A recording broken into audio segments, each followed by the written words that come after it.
When we're using scientific notation with a negative exponent, that means that we are dividing by a power of 10.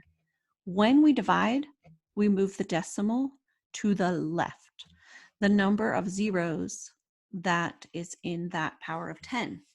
So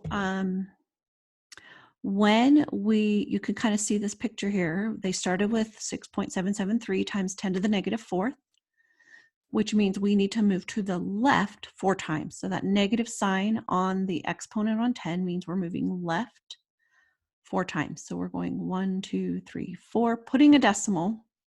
When you add the 0 on the left side of that decimal point, notice that when you end, the number of zeros you have is 4.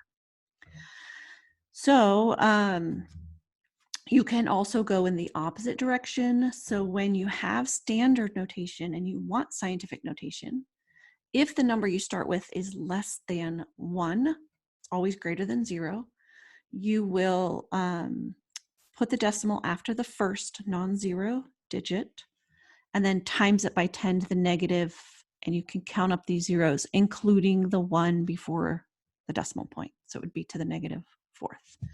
So let's try some of these. We are going to write this in scientific notation. So we're going to go all the way to the 9, do 9.18, and then we're going to do times 10 to the, it will be a negative number.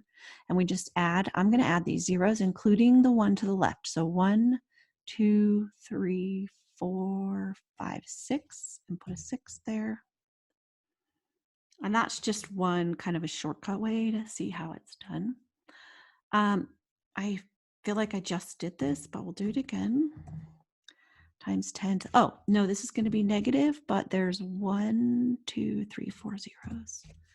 And if you don't count the 1 before, of course, it's going to be 1 more than how many zeros there are. And the reason why is we need to move it over enough times to get it to the right of the 9. So we have to actually count that 9. We need to have that many to the right of the decimal. So that's another way to look at it. So I'm going to do 0 point. So that was 1. And then I need 5 zeros. 1, 2, 3, 4, 5. And then 1, 6, 8, 4. And we're all done. That's the end of the lesson.